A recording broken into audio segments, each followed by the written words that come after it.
দুনিয়াতে একটু পানির মধ্যে পোকা পড়লে আমরা তো পানিটা পান করি না। আর আল্লাহর হাবিব বলে ওই সময় হারাম করে ব্যক্তি, গুনাহগার ব্যক্তিটা ওই পানিটা যখন পান করবে, পানিটা পান করার সাথে সাথে তার জিহ্বাটা সহ পেটের নাড়ি বুড়িগুলা তার পায়খানার রাস্তা দিয়ে নিচে পড়ে যাবে। ও মায়ার নবী, নবী গো, এমন অবস্থা কবরের মধ্যে হবে। নবী আমার কয় কিন্তু না, যদি ইমানদার হয়ে মারা যায় রহমতের ফেরেশতারা আলা ওয়া সাহালান মারহাবান মারহাবান দুয়ুফুল্লাহ দুয়ুফুর রহমান বলে কবরের মধ্যে স্বাগতম জানাইবো। ও মুসলমান, একবার নিজে নিজের বিবেককে প্রশ্ন করো। রাত্রিবেলা ঘুমাইলে ঘরের মধ্যে যা চিন্তা করবা, তুমি কবরে গেলে এমন কঠিন আযাবের সম্মুখীন হবা, নাকি কবরে গেলে আল্লাহর মেহমান হিসেবে স্বাগত পাইবা? নবী কয় শুনো, ওই কবরের মধ্যে রাখার পরে যদি কোন ইমানদার বান্দা কবরে যায়, ওই ইমানদার বান্দার রূহটা আজরাইলকে ডাক দিয়ে বলবে, হে আজরাইল, আমারে দেরি করিস না, দেরি করিস না, আমার রূহটা তাড়াতাড়ি জান্নাতের মধ্যে নিয়ে যাও। আজরাইল, তুমি যদি জানতা আমার আল্লাহ তাআলা জান্নাতের মধ্যে আমার জন্য কত নিয়ামত রেডি করে রাখছে, তাহলে তুমি এত দেরি করে আমার রূহটা জান্নাতের মধ্যে নিতে না। অনুরূপ ভাবে গুনাহগার বান্দার রূহটা আজরাইলকে বলবে, আজরাইল, এত তাড়াতাড়ি আমারে নিস না রে, তুই যদি জানতি আল্লাহ তাআলা জাহান্নামে আমার জন্য কত যন্ত্রণাদায়ক শাস্তি রেডি করে রাখছে, তাহলে তুমি আমার এত তাড়াতাড়ি জাহান্নামের মধ্যে নিতে না। নাই কোনো বন্ধুরে, নাই দরদি, নাই কঠিন দিনে আমার নূর নবী বিনে, কঠিন দিনে আমার নূর নবী বিনে। রোজ হাসরের কঠিন দিনে রব্বুল আলামিন ওহিদুল কাহার হইয়া সাজিবেন হাকিম। ওরে থাকিবে না মায়া দয়া স্নেহ মমতা, কেউ হবে না কারো জন্য জামিন ও দাতা। আর বলবে নবী, ইয়া উম্মতি, আমার উম্মতের কি হবে গতি গো। সাজদায় পড়ে বলবে নবী, ইয়া রাব্বি, আমার উম্মতের কি হবে গতি গো।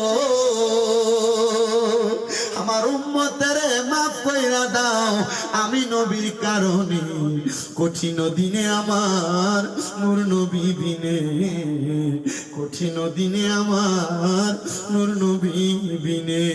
আল্লাহর নবী রাহমাতুল লিল আলামিন নবী আমার বলে, একটা হারামখোর পরের সম্পদ খাওয়ান না ব্যক্তি, মানে অপরের সম্পদের মধ্যে লক্ষণ নেওয়ালা ব্যক্তি, এই ব্যক্তিকে আল্লাহ তাআলা কবরের মধ্যে সর্বনিম্ন 3000 বছর জ্বালাইবো, 3000 বছর।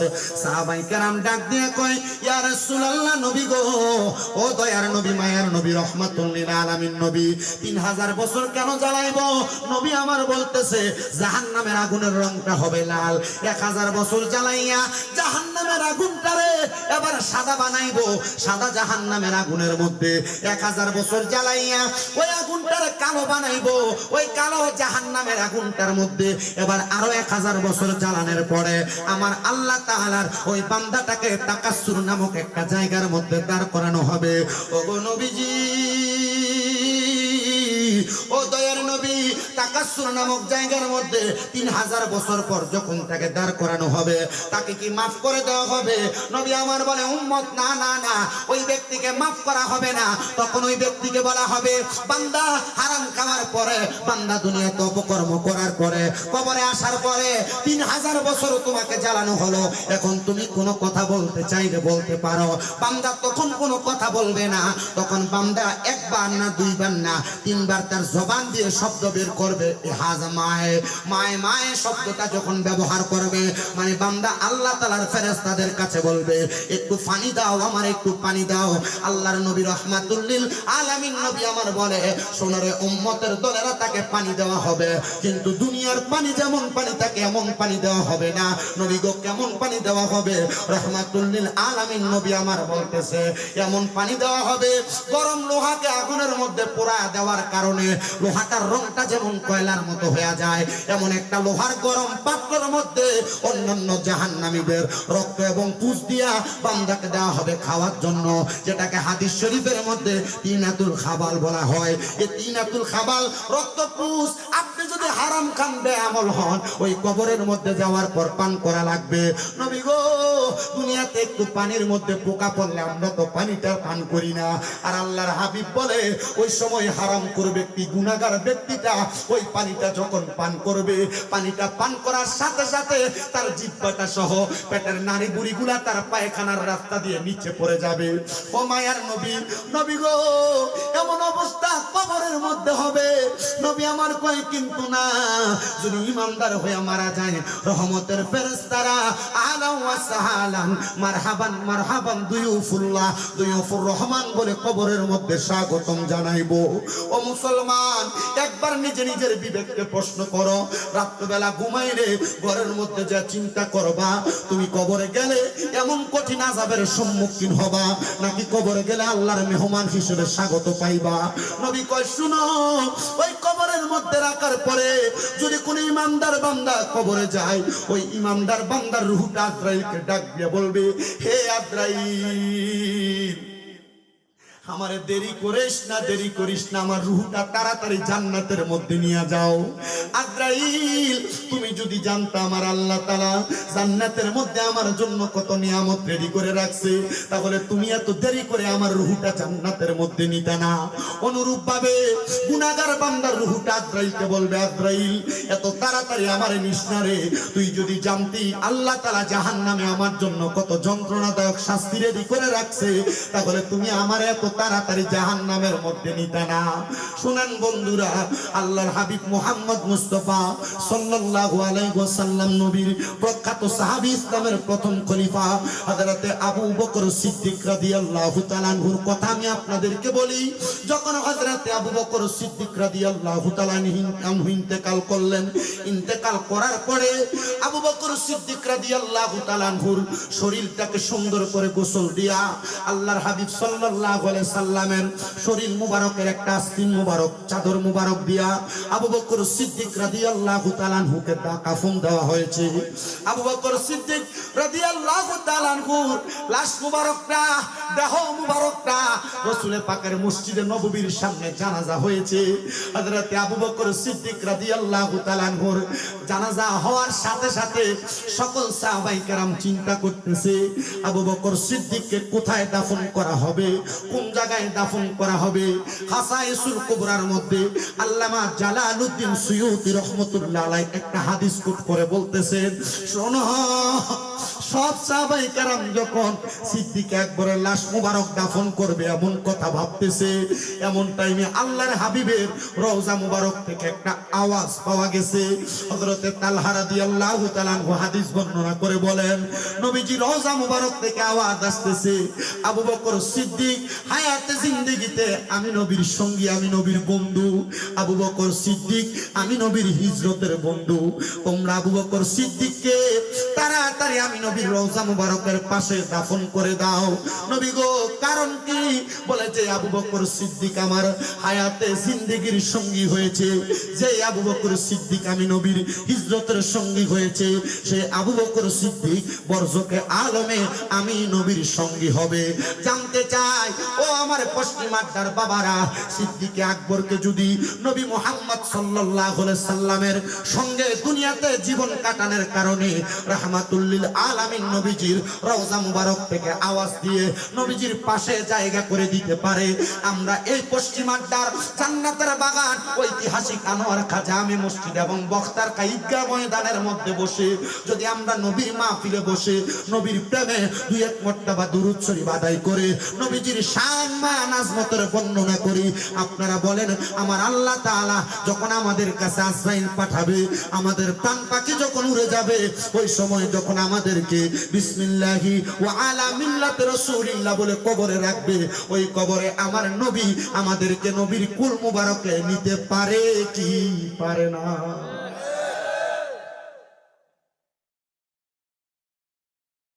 নবীজির কলিজার টুকরা প্রাণের সাহাবা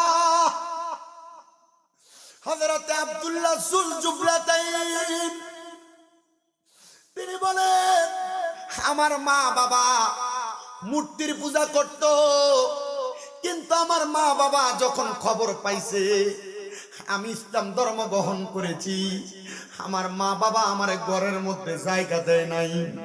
শোনো রে জগতের মানুষ, আমার আব্বা জান আমার শরীরের মধ্যে যেই জামা কাপড় ছিল, জামা কাপড় গুলা পর্যন্ত ছিনিয়া ছিনিয়া নিয়ে গেছে।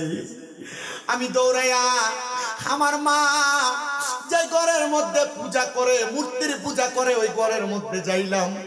আমার মা আমার দিকে একবার তাকে আর একবার মাথা তুইলা তাকায় না, ডাক দিয়া কয়, কিরে সন্তান, তোমার শরীরের মধ্যে কাপড় কোথায়?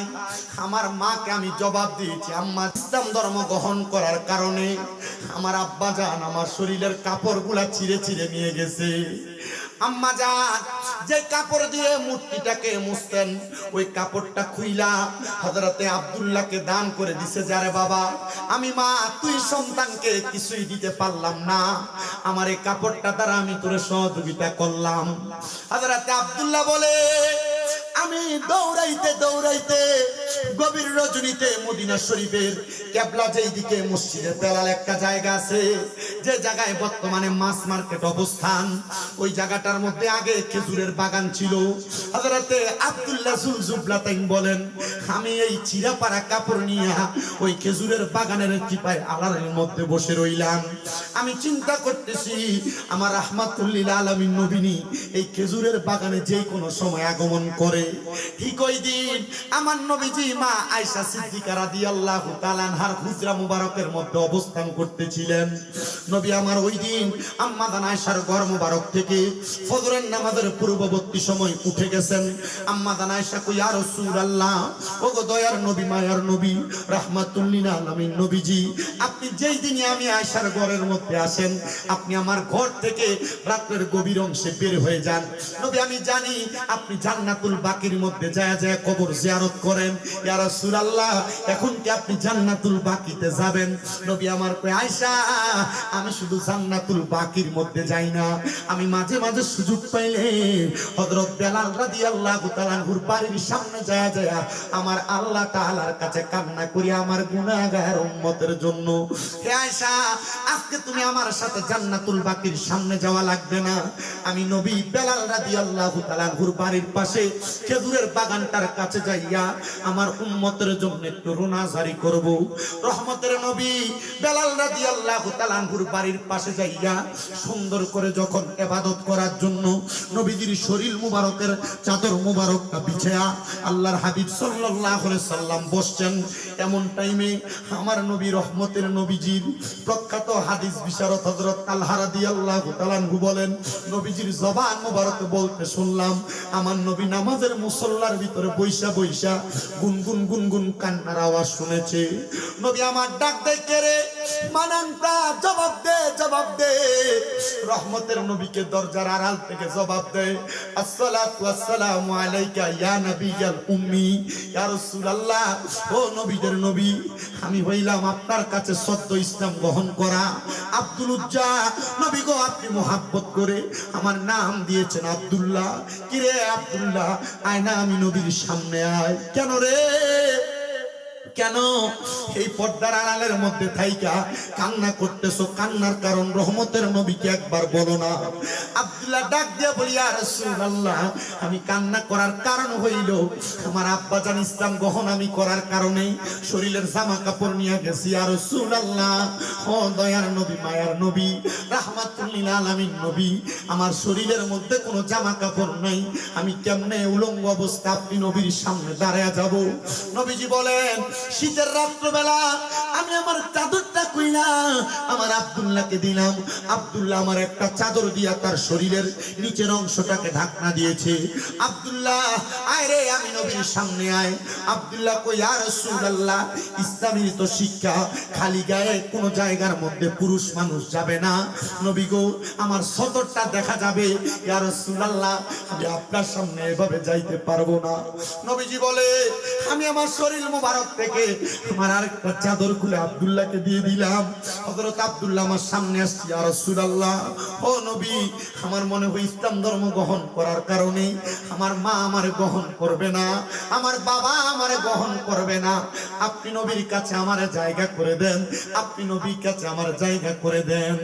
নাই কোনো বন্ধুরে, নাই দরদি নাই, কঠিন দিনে আমার নূর নবী বিনে, কঠিন দিনে আমার নূর নবী বিনে। রোজ হাসরের কঠিন দিনে রব্বুল আলামিন ওহিদুল কাহার হইয়া সাজিবেন হাকিম। ওরে থাকিবে না মায়া দয়া স্নেহ মমতা, কেউ হবে না কারো জন্য জামিন ও দাতা। আরে বলবে নবী, ইয়া উম্মতি, আমার উম্মতের কি হবে গতি গো। সাজদায় পড়ে বলবে নবী, ইয়া রাব্বি, আমার উম্মতের কি হবে গতি গো। আমার উম্মতের মাফ কইরা দাও, আমি নবীর কারণে কঠিন দিনে আমার নূর নবী বিনে, কঠিন দিনে আমার নূর নবী বিনে। আব্দুল্লাহ কই নবী গো, ইয়া রাসূলুল্লাহ, মায়ার নবী গো, আমি কার কাছে যাব? নবী আমার কয়, আব্দুল্লাহ, এখন তো শরীরে পোশাক, আমি নবীর মসজিদে নববীর ভিতরে আহলে সুফা নামক অনেক সদস্যরা আছে, যারে আব্দুল্লাহ যা, এদের সঙ্গে যাইয়া ফজরের নামাজের প্রস্তুতি গ্রহণ করো। আব্দুল্লাহ কয়, নবীজির জবান মুবারকের কথা শুই না আমি মসজিদে নববীর মধ্যে প্রবেশ করলাম। আল্লাহর হাবিবের সাহাবাই কেরাম আমার দিকে তাকায়া তাকায়া, আমার দিকে তাকায়া তাকায়া মুস্কি মুস্কি হাসে।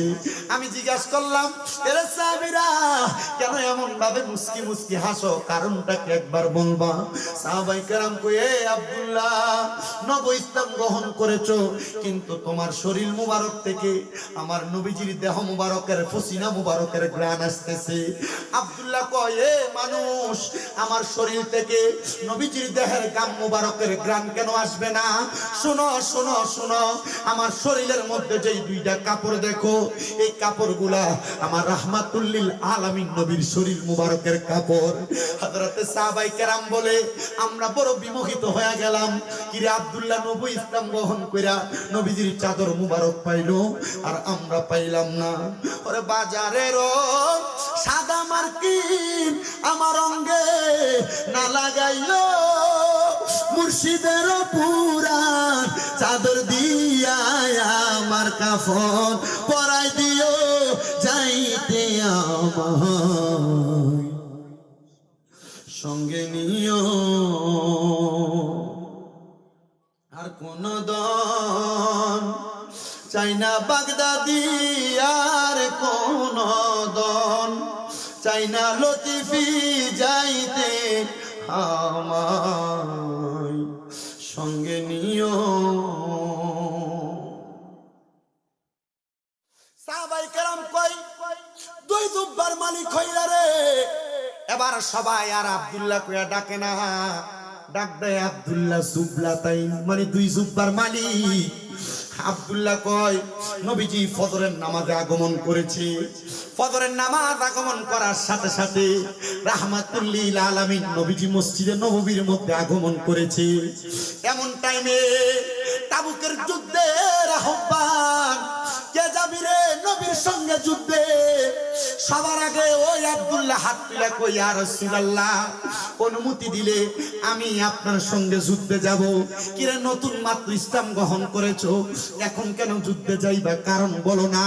ইয়া রাসূলুল্লাহ, ওগো মায়ার নবী, আপনি না বলেছেন যুদ্ধের ময়দানে কেউ যদি শহীদ হয়ে যায় সেই ব্যক্তির মরণে কোনো ভয় নাই, কবরে কোনো ভয় নাই, হাসরে কোনো ভয় নাই, ফুলসেরাতে কোনো ভয় নাই, ডাইরেক্ট জান্নাত তার জন্য ওয়াজিব হয়ে যায়। ও নবীজি, আমি চাই এমন মরণ চাই। তবে নবী গো, যুদ্ধের মধ্যে যাইয়া যদি আমি আব্দুল্লাহ শহীদ হইয়া যাই, আপনি নবী আমার একটা ওয়াদা দেন। নবী গো, আমি যুদ্ধে যাইতে আমার কোনো দ্বিধা নাই। নবীজি মুস্কি মুস্কি হাসে। নবীজি কয়, আব্দুল্লাহ, তাহলে আমি বলবো না, আমার মিম্বরে দাঁড়ায় তুমি আব্দুল্লাহ তোমার আশাটার কথা সবার সামনে বলো। আরে আমার নবী জানে আব্দুল্লাহ কি বলবে। আব্দুল্লাহ নবীজির মিম্বরের প্রথম মিম্বরে দাঁড়ায়া ডাক দিয়া কই, ইয়া রাসূলুল্লাহ, আমি যুদ্ধের ময়দানে যদি শহীদ হয়ে যাই, আপনি নবী বলেন না আমার শরীর মুবারকের মধ্যে যেই দুইটা চাদর দেখা যায়, ও মায়ার নবী, এই দুইটা চাদর আমার মরণের পরে আপনি কাপন পরে দিবেন, কাপড়গুলা ধৌত করবেন না। নবী গো, আপনি আমারে ওই কবরের মধ্যে শোয়া দিবেন। আপনি নবীজি নিজ হাত মুবারকে আমি আব্দুল্লাহর শোয়া দিবেন। ইরে কেন রে কেন? আব্দুল্লাহ যুলজুফলাতাইন বলতেছে, একটা কারণে, রাহমতের নবী যেই কবরের মধ্যে আসবে, ওই নবীজি কবরে আসলে আমি আব্দুল্লাহর কবরের মধ্যে মুনকার নাকির সওয়াল করার জন্য আসবে না। আর রাহমাতুল লিল আলামিন নবীজি ঠিক একইভাবে যুদ্ধের ময়দানে আব্দুল্লাহ শাহাদাত হওয়ার পরে আমার নবী নিজে নিজে হযরত আব্দুল্লাহকে কবরে নামাইছে। আমার নবীজি নিজে আব্দুল্লাহর কাফন পরাইয়া দিছে। আর সাহাবায়ে কেরাম কয়ে, দেখছুনি আব্দুল্লাহর মতো নব মুসলিমের জীবনটা ধন্য হয়ে গেছে, কারণ রাহমাতুল লিল আলামিন নবীজির নিজ হাত মোবারকে আব্দুল্লাহর কবরের মধ্যে শোয়াইছে। হায়রে, এমন জীবন যদি তুমি গঠন করতে পারো, তোমার জীবনের মধ্যে আমল আখলাকে সুন্নত নাই, তোমার জীবনের আমল আখলাকের মধ্যে নবীর পথ মত অনুসরণ নাই। আল্লাহর নবী আল্লাহর কোরআন থেকে জানিয়ে দেয়, ইন্নাল্লাযীনা আমানু ওয়া আমিলুস সলিহাতি উলাইকা হুম খায়রুল বারিয়া, নিশ্চয়ই যারা ঈমান আনে, নেক আমল করে, এই মানুষগুলা দুনিয়ার সবচাইতে ভালো মানুষ। ইয়া রাসূলুল্লাহ, এই ভালো মানুষগুলা কবরে গেলে কেমনে থাকবে? আমার নবী আল্লাহর কোরআন থেকে জানিয়ে দেয়, জাযাউহুম ইনদা রাব্বিহিম, আল্লাহ তাআলা তাদেরকে জাযা দিব। সুবহানাল্লাহ বলবেন না? আল্লাহ তাআলা তাদেরকে জাযা দিব, আল্লাহ তাআলা তাদেরকে প্রতিদান দিব। ইনদা রাব্বিহিম জান্নাতু আদনিন, ওই জান্নাতের নাম হলো জান্নাতুল আদন, তাজরি মিন তাহতিহাল আনহার, ওই জান্নাতের নিচে দিয়ে নহর প্রবাহিত হবে। ওই জান্নাতের নিচে দিয়ে শুধু নহর প্রবাহিত হবে না, ওই জান্নাতের মধ্যে বান্দা একদিন, দুই দিন, তিন দিন থাকবে না, খালিদিনা ফিহা আবাদা, ওই জান্নাতের মধ্যে বান্দা চিরস্থায়ী বাসিন্দা হয়ে থাকবে। ও মায়ার নবী, ও দয়ার নবী, তাহলে আমরা যদি পাক্কা ইমানদার হয়ে মারা যাই, আমাদের মরণের পরে কবরের মধ্যে আপনি রাহমাতুল লিল আলামিন নবী আসবেন কিনা? হ্যাঁ হ্যাঁ মুসলমান শোনো, যদি তুমি ঈমান এবং আমলটা নিয়ে কবরে যাইতে পারো, তোমার কবরের মধ্যে বিসমিল্লাহি ওয়া আলা মিল্লাতে রাসূলিল্লাহ বলে যখন তোমার শোয়া দেওয়া হবে, ওই কবরের মধ্যে রাহমাতুল লিল আলামিন নবী হাজির হইয়া তোমাকে জান্নাতের আলা মাকাম পর্যন্ত পৌঁছে দিবে।